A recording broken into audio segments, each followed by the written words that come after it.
ونعوذ بالله من شرور أنفسنا ومن سيئات أعمالنا من يهده الله فلا مضل له ومن يضلل فلا هادي له ونشهد أن لا إله إلا الله وحده لا شريك له ونشهد أن محمدا عبده ورسوله. أما بعد، قال الله تعالى في القرآن: بسم الله الرحمن الرحيم: لن تنالوا البر حتى تنفقوا مما تحبون وما تنفقوا من شيء فإن الله به عليم. وقال أيضا الله جل جلاله: قل إن صلاتي ونسكي ومحياي ومماتي لله رب العالمين بذلك أمرت لا شريك له بذلك أمرت وأنا أول المسلمين. وقال الرسول صلى الله عليه الصلاة والسلام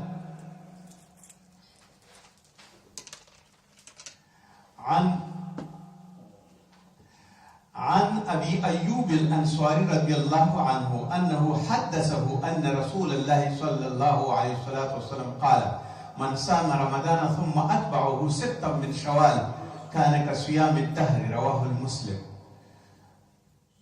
اما بعد، زما د ایمان او د کلمې ورونو، الله تعالی مو د دې اختر خوشحالي او د روژې ټول حسنات قبول فرمایا او الله جل جلاله دې په ټولو مسلمانانو باندې په دنیا کې رحم وکړي او هر مشکل دی الله جل جلاله حل کړي. آیات شریف چې ما ولوسته: لن تنالوا البر حتى تنفقوا، دا د 4مې سپارې اول آیات دی. لن تنالوا البر حتى تنفقوا مما تحبون. وی اصلا نیکی دا نه ده چې ته یو شی ورکې د خدای په رضا باندې، بلکې نیکی دا ده چې ته یو شی د الله په رضا ورکې، بلکې هغه شی تا ته ډېر زیات محبتناک او ستا ډېر زیات خوښېږي، ډېر په زړه پورې شی دې وي، نو دې ته صدقه ویلی کېږي او دا همدا صدقه ده. بل آیات شریف کې داسې فرمایي: یسألونک ماذا ينفقون، تا نه پوښتنه کوي ته څه شی نفقه کوې. قل ويسألونك ماذا ينقل ما أنفقتم من خير فللوالدين والأقربين واليتامى والمساكين وابن السبيل وما تفعلوا من خير فإن الله به عليم. الله جل جلاله رسول الله صلی الله علیه وسلم ته تانه پوښتنه کوي چې ته څه شی نفقه کوې. وایي زه د خیر نه نفقه کوم. خیر معنا دا دی چې احسان کوم یو چا سره، دا هم یوه نفقه ده. او بیا وروسته د هغې نه چې دا وکړم مور او پلار سره خیرات ورته کوم، یعنی کوم یو نیک کار او کوم یو صدقه چې وي، نو اول مور او پلار مستحق دي. ځکه رسول الله صلی الله علیه وسلم دا فرمایي: په خپل فامیل باندې یو په خپلې پیسې مصرفول چې در سره وي دا یو صدقه ده. نو په مور او پلار باندې مصرفوم، بالوالدین، او بیا د والدینو سره بیا دا په یتیمانو باندې او په مسکینانو باندې کوم، او هغه څوک چې غریبان دي هغې ته کوم. ما تفعلوا من خیر ان الله به علیم. او کوم کار چې تاسو کوئ او یا فعل کوئ د خیر دپاره، الله جل جلاله په هغې ټولو وړو او غټو باندې پوهېږي. که ته پرې تلفظ وکړي، که ته پرې عمل وکړي، او که ته یې په زړه کې راولې، د نیکۍ په کارونو باندې الله جل جلاله پوهېږي. او د دې ټولو مقصد دا دی چې دین کې یو ډېر ښه اصل دا آیات شریف دی: قال الله تعالی: قل ان صلاتي ونسكي ومحیاي ومماتي لله رب العالمین. الله جل جلاله فرمایي ووایه: ان صلاتي، زما مونځ کول، ونسکي، زما قرباني او زما ټول نیک اعمال کول، ومحیاي، او زما ژوند، ومماتي، او زما مرګ، لله رب العالمین، دپاره د الله جل جلاله دی. د الله جل جلاله دپاره زما مرګ هم دی، یعنې زه به په اسلام باندې مړ کېږم، او زما د الله دپاره زما ژوند هم دی، نو زه به اسلام باندې ژوند کومه. الحب في الله والبغض في الله، د دې آیات لاندې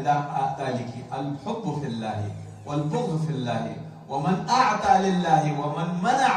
لله فقد استكمل إيمانه. د دې آیات د تفسیر لاندې دا لیکي: وی الله دپاره محبت کول، الله دپاره بغض او عداوت کول، او د الله دپاره هغه څه کول چې د هغې سره شایسته وي، فقد استکمل، او ورکول د خپل لاس یا نفقه کول یا یو چا سره احسان کول، هر شی چې وي د خپل لاس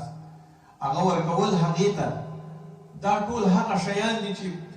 ورکول، او هغه شی چې ته معنی کې د الله د رضا دپاره یو چا ته یې نه ورکې چې هغه ورباندې بد کارونه کوي، هغې ته یې نه ورکې، او یا نور داسې نیت لري چې د بدو کارونو د یا د بدو خلکو سره خپل حساسیت ښي.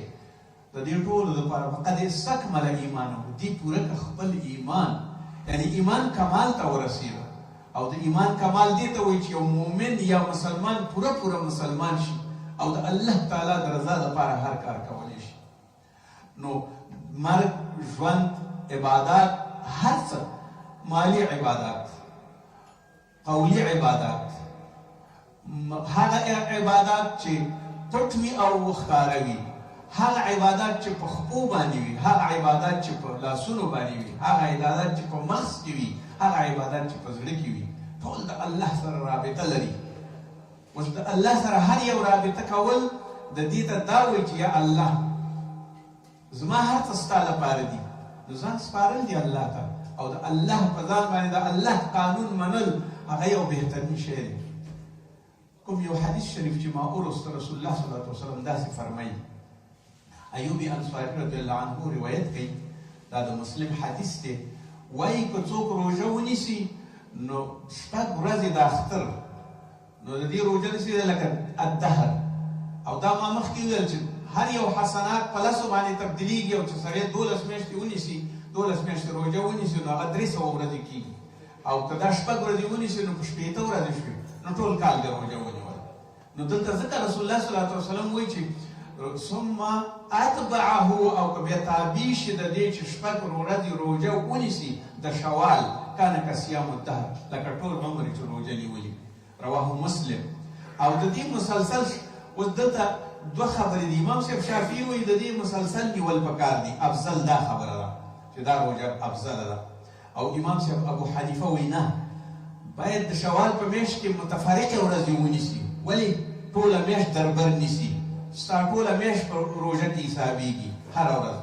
لکه پیغمبر علیه الصلاة وسلم به چې ایام البیات نیولي، او یا به یې د دوشنبې او پنجشنبې په ورځ باندې روژه نیوله. دا د معنا دا لري چې ټوله میاشت او ټول وخت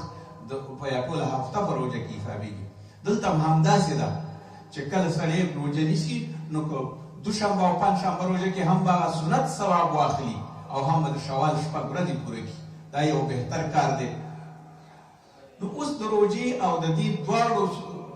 نه شپږ ورځې وروسته الله جل جلاله چاته توفیق ورکړي د غونډ کال روژه یې نیولې ده، او که بیا د شپږ ورځو دپاره یو خاص تخصیص او امتیاز دا دی لکه ټول دهر یې چې روژه کړي. عایشه رضی الله تعالی عنها فرمایي رسول الله صلی الله علیه وسلم به روژه حتی نقول لا يفطر ويفطر حتى نقول لا يصوم. داسې روژه به یې نیوله چې موږ به نه پوهېدلو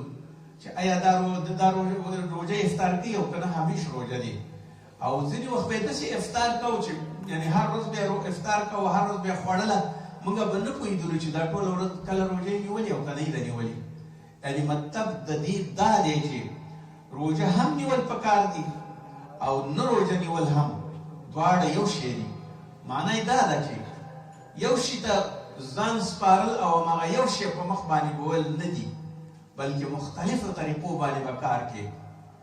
وما رأيت رسول الله صلی الله علیه وسلم استکمل صیام شهر قط، او ما وایي نه دی لیدلی رسول الله صلی الله علیه وسلم چې یوه میاشتې پوره روژه نیولې الا رمضان، مګر د رمضان میاشتې پوره روژه نیوله. وما رأيته في شهر اکثر منه صیاما، او ما نه دی لیدلی چې د یو میاشتې پوره روژه یې ټوله نیولې وي. فی شعبان، په شعبان کې د شعبان میاشتې نه ده نیولې، یوه میاشت مخکې د روژې نه هغه شعبان میاشت ته چې هغه وایي روژه یې پوره نه ده نیولې. او په یو بل روایت کې کان یصوم شعبان کله، کان یصوم شعبان الا قلیلا، متفق علیه. دا روایتونه مختلف راغلي دي چې د شعبان میاشتې غونډه نیولې، د شعبان میاشتې لږه نیولې، د شعبان میاشتې کله نیولې کله یې نه ده نیولې. خو د یو عام سړي دپاره دا نه دي راځم چې شعبان میاشت اخرې ورځې روژه کې، ځکه چې دا وایي ضعیفه کېږي، نو دې دپاره نه دي پکار. او د رسول الله صلی الله علیه وسلم ته چا وویل چې ته ولې وصال کې یوه روژه په بله روژه باندې نیسي؟ وایي الله یطعمني ویسقیني، ما ته الله طعام راکوي او ما ته اوبه راکوي. معنا دا چې ما کې هغه نیرو پیدا کېږي، هغه روحانیت په ما کې شته دی چې زما صفت د ملایکې غوندې کېږي، زه خوراک نه کوم، څښاک نه کوم. او یا دا چې الله جل جلاله په هره ذریعه باندې د یو مور ساتي. نو د دې لپاره چې هر وخت سړی روژه ونیسي، نو هغه د سنت طریقو باندې روژې شته دی، پرته له دې نه چې فرض روژه ده. وعن عبد الله بن شفیق قلت بعائشة، وی ما عائشة رضی الله تعالی عنها ام المؤمنین ته وویل چې نبی صلی الله علیه وسلم روژه نیولې وه ټوله میاشت، ما علمته وایي زه نه پوهېږم په دې باندې صام شهرا یوه میاشت کله ټوله ورځ الا وایي نه ما صرف دومره لیدلی چې د رمضان ټوله میاشت به یې هغې به روژه نیوله او کله به یې افطار او کله به یې روژه نیوله دا د دې عادت مبارک و په هره میاشت کې به یې روژې نیولې خو زه پرې نه پوهېدم چې ټوله میاشت یې نیولې ده یعنې سړی ضعیفه کېږي سړی تکلیفېږي تکلیف په ځان باندې تېرول نه دي پکار عن عمران بن حسین د نبي صلی الله علیه وسلم نه روایت کوي وایي چې موږ پوښتنه وکړله عمران نه یسمع اورېدلي مو چې ابا فلان اما صمت من سرر شعبان قال لا قال فاذا افطرت فصم يومين متفق عليه وایي نه عمران هم پوښتنه واورېدل او پوښتنه هم ترې وکړه چې د فلاني سړي پلار ویلي و چې د شعبان آخري ورځو کې روژې ونه نیول شي هغه وویل چې نه حضور صلی الله علیه وسلم ورته وفرمیل هر کله چې ته د رمضان د روژو نه فارغ شي نو 2 ورځې روژه وساته معنی یې دا ده چې د هغې سړي عادت دا و چې هره میاشت کې به اخرې 2 ورځې به روژې نیولې نو رسول الله صلی الله علیه وسلم نه بیا پوښتنه وکړه چې تا دا روژه څنګه دا راوي وایي چې ما واورېده چې رسول الله صلی الله علیه وسلم ورته ویل چې تا نه دا روژې تللي دي نو اوس تا د مستحب ده چې د بلې میاشتې په اخر کې ونیسي دا یو استحساني یو استحبابي د مستحب کار دی ځکه چې هغه سړی په تشویش کې و چې ما نه دا 2 ورځې ولې قضا شوي ځکه ما خو هر میاشت کې اخر ورځې 2 ورځې نیولې او ما د شعبان ونه نیولې نو بیا رسول الله صلی الله علیه وسلم بله میاشت کې اخر 2 ورځې ونیسه داسې عادتونه هم وو چې یو انسان به 2 ورځې نیولې چا په میاشت نیوله او څوک په ټول عمر روژه دا شیونه هم د رسول الله صلی الله علیه وسلم د وخت د روژو سره رسول الله صلی الله علیه وسلم به ورته ویل چې دا نیسه په هر صورت باندې ابي هريره رضی الله عنه روایت کوي فرمایي چې افضل الصيام بعد رمضان تر رمضان نه وروسته افضل کوم یو روژه چې ده شهر الله المحرم د محرم میاشت ده وافضل الصلاه بعد الفريضه صلاه الليل او بهترین منځ د صلات الليل یا د شپې منځ دی د تهجد منځ دی رسول صلی الله علیه وسلم دا د دې لپاره وایي چې شهر محرم رسول الله صلی الله علیه وسلم چې کله مدینې منورې ته لاړ نو هلته به هغه خلکو یهودو او کوم یو چې د مدینې خلکو هغو به روژه نیوله روژه به یې نیوله ورته ویل تاسو دا د څه شي روژه نیسئ وایي دا مونږ محرم روژه نیسو دا د څه شي روژه ده د دې فلسفه هغوی دا ویله چې د محرم یا دها یا عاشوري روژه کله چې د فرعون د موسی کلیم الله په قوم پسې شو او هغوی غرق شو نو بیا موسی کلیم الله دا د دې لپاره نیوله چې دا شکرانه ادا کړي د الله جل جلاله چې د خپل هغه عذاب یا تکلیف نه د فرعونیانو خلاص کړو دا به روژه نیوله بیا رسول الله صلی الله علیه وسلم وویل چې موږ به هم دا روژه نیسو صحابه ورته وویل چې دا خو د یهودو او نصاراو ده وایي که زه چېرته ژوندی وم نو کال ته به یا مخکې یوازې دې نیسم یوه به وروسته نیسم دا د محرم روژې هغه چې کوم یو مونږ او تاسو شیعګان وایي چې دا د محرم د عاشورې روژې دي نو د عاشورې ټوله روژه نه ده راغلې صرف دغه 2 ورځې د عاشورې راغلي چې 9 او 10 تاریخ او یا ورسره کومه یو بله ورځ د 10 تاریخ سره یو ځای کي نو دا د عاشورې دا روژه راغلې ده د عاشورې یو بل روایت کې داسې وایي یو ضعیف روایت دی خو ډېر ښایسته روایت دی وایي کله چې نوح علیه السلام طوفان نه کېوته نو د دوی د روژه ونیوله هغه دغه د محرم او د عاشورې میاشت ده چې روژه یې ونیوله فلهذا په دې باندې ټولو پیغمبرانو عمل کړی دی بیا خصوصا موسی کلیم الله او بیا رسول الله صلی الله علیه وسلم هم دا فرمایلی دي چې په دې کې باید روژه ونیول شي رسول الله صلی الله علیه وسلم عادتونه د روژو مختلفو کله به یو رنګ یو کله به بل رنګ د عاشورې د ورځې روژه هم نیولې ده ما رأیت النبي صلی الله علیه وسلم يتحرى صيام يومه فضله على غيره الا هذا اليوم وی ما رسول الله صلی الله علیه وسلم کله هم دومره ښه نه دی لیدلی چې دې به اختیاروله او ورکې به یې تحرا کوله فکر به یې ورکې کو چې د دې عاشورې ورځې روژه ونیسي او عاشوره هذا الشهر یعنې شهر رمضان لکه څنګه چې د روژې د رمضان به یې نیولې داسې تحرا به یې کوله ځینې روایتونو کې دا وایي چې مخکې د رسول الله صلی الله علیه وسلم نه چې فرض روژه نه وه راغلې د هجرت په کال کې نو رسول الله صلی الله علیه وسلم به دا روژه نیوله دا روژې به یې نیولې نو اوس متفق علیه لکه څنګه چې د دې ثواب ډېر زیات دی د عاشورې همدغسې د رمضان ثواب د هغه صيام چې هغه په رمضان کې نیولي هم ډېر زیات دی. نو د دې عمر بیا ورته یا رسول الله صلی الله علیه وسلم کیف من یصوم الدهر، څنګه روزه نیسي؟ وایي اصلا سوال دغسې دی چې ټول دهر څنګه روزه کېږي؟ کله قال لا صام ولا افطر، یعنی نه به روزه نیسي او لا صام ولا او یعنی روزه د دهر څنګه نیول کېږي؟ نه به روزه نیسي او نه به افطار کوي. وقال لم يفطر قال كيف من يصوم يومين ويفطر يوما، وایي که چېرته داسې وکړي چې یو سړی 2 ورځې روزه نیسي او 1 ورځ نه نیسي، دا د هغه دهر خبره کوي ورته.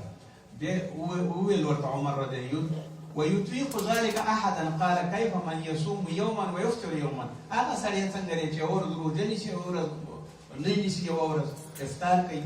نو رسول صلی الله علیه وسلم یفطر یوما قال ذلك صوم داود علیه السلام، دا د داود علیه السلام روزه ده چې 1 ورځ به روزه نیوله او 1 ورځ به نه نیوله. بیا ورته کیف من یصوم یوما ویفطر یومین، هغه څوک چې 1 ورځ روزه نیسي او 2 ورځې نه نیسي؟ قال ورددت اني طوقت، د هغې د طاقت پورې اړه لري، دا 2 ورځې دي کې طاقت پیدا کېږي هغه روزه ښه نیولی شي. بیا رسول الله ثم قال رسول الله صلی الله علیه وسلم بیا وفرمایل 3 من كل شهر، 3 ورځې روزه د هر یوې میاشتې نه،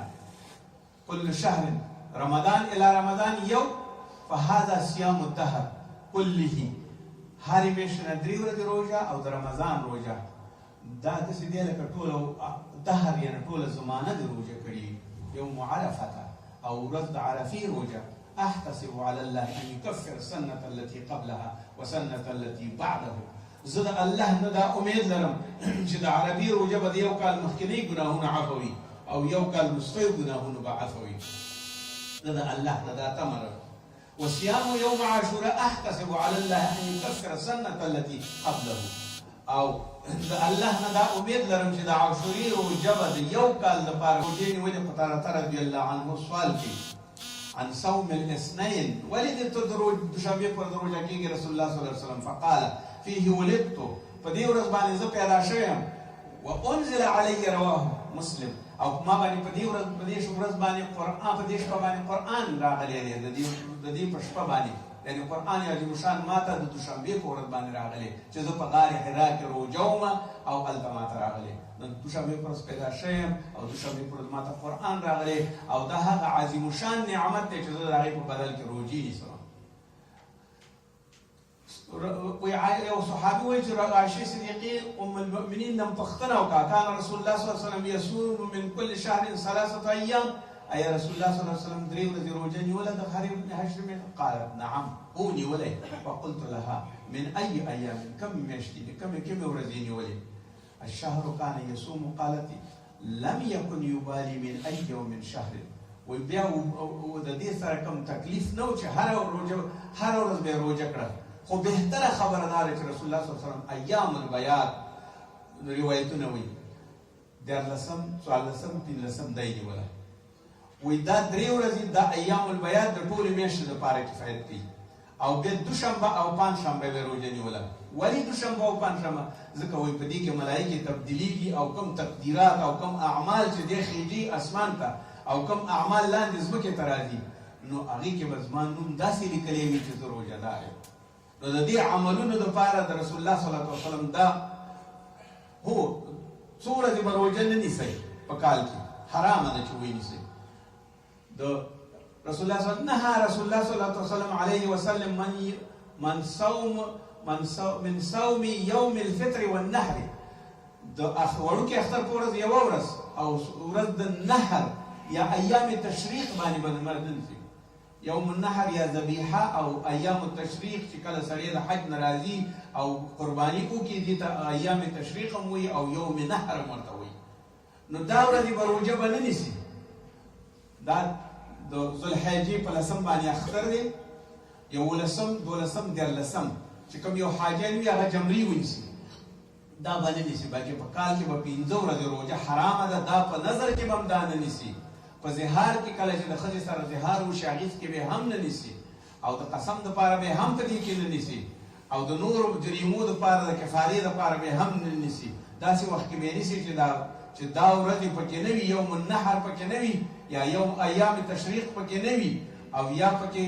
دغه د وړوکي اختر ورځ نه وي نو داسې ورځو باندې به نه شي.